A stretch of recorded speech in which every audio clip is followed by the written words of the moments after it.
Okay, we're back. This is Flash Focus. I'm Wayne, and I'm here with James. Hello. And James just waved, but you guys couldn't see that. But that's okay, because this is it. It's here. It's Assassin's Creed 4. Only we're playing this on the PS3. So yeah, we're not going to be showing you the Xbox One, PS4, or PC versions this time around. You're going to see what this game looks like on the current gen, which surprisingly, from an art direction point of view, actually doesn't look too bad. I mean, what do you think, James? It's like, Yeah, honestly, like earlier today, I played some Assassin's Creed 2, and you can tell they've definitely like the art style is a lot more crisp and clear. Definitely some of the environments like a lot more realistic than before, I think. yeah.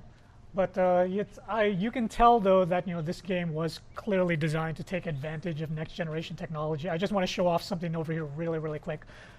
We're in a relatively low populated area, but I'm going to spin the camera around really quickly. I want the viewers to keep an eye on the radar map on the bottom left.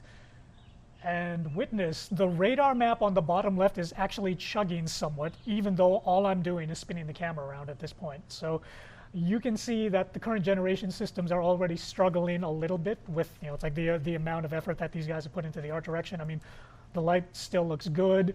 The colors are still vibrant. There's is that a crocodile or an alligator? What is in this part of the world? Are they crocodiles or alligators? So it's the Caribbean. I'm gonna go with it's a crocodile. Okay, actually. well then it's like if this is anything like Assassin's Creed Liberation, which was on the Vita, then you'll be able to get into like croc fights. So I'm just gonna wait on over here and see what happens if I attack this innocent reptile as mine is. Oh, he saw me, and there we go. Okay, we're into quick time events now. Ah, yes. Okay, I'm wrestling, and he puts him down. So Wayne, what's your familiarity with this series? Have you played all the Assassin's Creed? Are you a big fan? I have played every single Assassin's Creed game to date, and I am a fan of the gameplay. The story has actually gradually been irritating me as each successive game comes out. That's mostly just because, from my perspective anyway, they kind of went a little off the rails with the whole conspiracy spanning across thousands of years. I would have preferred if they'd actually kept it to like a little bit more of a grounded, normal human being conspiracy rather than bringing like space aliens and things spanning like entire millennia and it's like dead civilizations and all that. I mean, it just got really out there. And after a while, I find it really hard for myself to get involved. Ooh, shiny. Okay.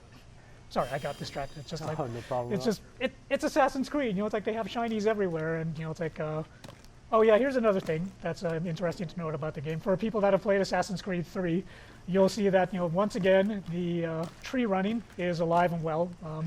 It's still pretty seamless. It's like it works. But what I'm really interested in is, I don't know how other people play these games. Everybody's got their own personal play style for how they approach Assassin's Creed.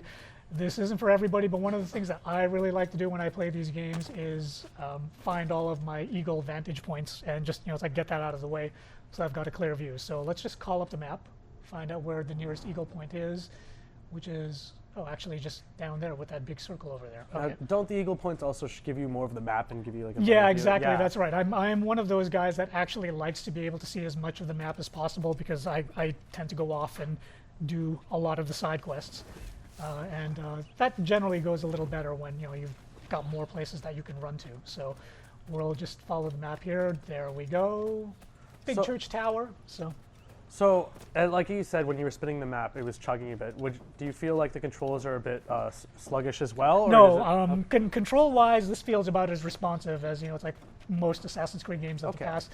Like, this is actually my first time playing this game, but it's like once I had a few minutes with it, I actually started to get my assassin's legs back, if you will. And it's like here you can see it's like he's just clambering along like the it's like assassin-y type monkey that he is.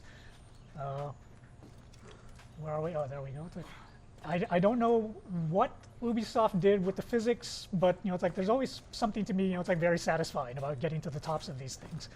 Yeah, the traversal is very nice, the very seamless. The traversal is always a lot of fun. So if this works, there we go. Hit the circle button to synchronize, and there we get our big vista of this area, which is actually not that heavily populated. This actually seems to be like smaller islands, so it's not like one of the big cities. Time for the leap of faith. What would you say, from looking at the previews, is like the biggest difference between this and say Assassin's Creed 3? The biggest difference is the emphasis on the naval battles. It's like they've really it was kind of interesting. It's like Assassin's Creed 3, they brought boats and it's like boarding ships and combat into it. But it's like obviously now that this is a pirate game, there's way more of that. My personal theory on this, and this is a cynical theory, is that it's like they just did not want to waste the budget that they spent on the naval engine stuff from Assassin's Creed 3 because I don't know how many people are actually aware of this, but they actually farmed the naval battle stuff out to their Ubisoft Singapore office. So that wasn't even done in Montreal. That was just done way off in Southeast Asia. And that's all that those guys were doing. But then when they showed off the naval battle stuff, they liked it so much in Assassin's Creed 3 that they actually requested the Ubisoft Singapore studio crank out even more levels. Wow. So I guess to justify the expense of all of that R&D and the amount of work that they did, they were like, let's just bring even more of that in so that those guys down at Ubisoft Singapore are earning their paycheck. Okay. This is all just theory at this point. So, would you say that Assassin's Creed would benefit a lot from not being released every year? Because I feel like every time I play a new Assassin's Creed game, like they added a few new features and there's sometimes a new world, but it feels like it's a little rushed. My feeling on that actually is yes. I tend to agree with you. I'm not a big believer in the annual release, which is one of the things that I like about Grand Theft Auto is that like that's an event. It's like it comes out every few years, and because they've got a few years to do it, they have enough time to like do a lot of fine tuning, incorporate a lot of changes, that kind of thing. Whereas once you get into the dreaded annual release cycle, all you can really do is like tweak mechanics here and there. I mean, it's like obviously they've got a new graphics engine for this game. I mean, they had to because it's running on next-gen platforms as well. But you can see that the physics are relatively untouched. It's like the movement, the animations, all of that. I mean, it's like it all still looks pretty much the way it did from like even the first Assassin's Creed. So I guess it's nice for people that feel like they want to play the same thing over and over again every single year. But for me personally, I don't mind it when franchises take a few years off to like go refresh and just invigorate themselves with something new. It's like, okay, these are bad dudes. Are they like the British? Oh, it's the Caribbean. Yeah, it is the Caribbean. So okay, whatever. Let's just fight them. Let's see how this goes. Oh, okay. I didn't actually mean to do that, but that was kind of cool. Has the combat evolved at all for Assassin's Creed? I played Brotherhood, I remember recently, and all it was parrying and then killing. As far as I can tell, that really hasn't changed all that much here. Man. I mean, it's like, I'm getting into combat right now, and it's still basically just square combos punctuated with the occasional circle to counterattack. Although these guys aren't actually putting up much of a fight. Oh wait, they're shooting at me. So we'll just climb up here, see whether or not I can take care of this guy. Oh, the assassin looks like does not fit into this down. world. Very out of place here. Yeah. Same with 3, I remember. Assassin does not look like it fits into this timeline whatsoever. Well, I mean, yeah, I mean, to be fair, he's a pirate, so I guess he's most at home when he's actually back on the ship. This is true. But right now he's just doing the same old usual assassin thing. It's like you get into a fight, and then you've got to kind of like lose the heat.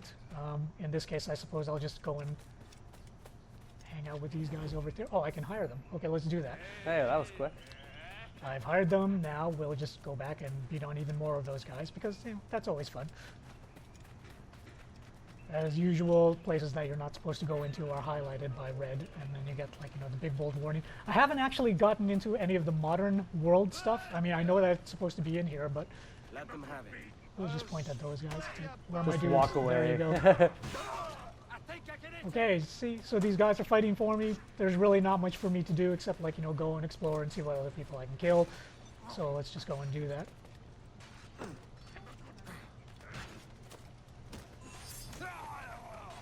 I completed a challenge. I didn't even know that there was a challenge here.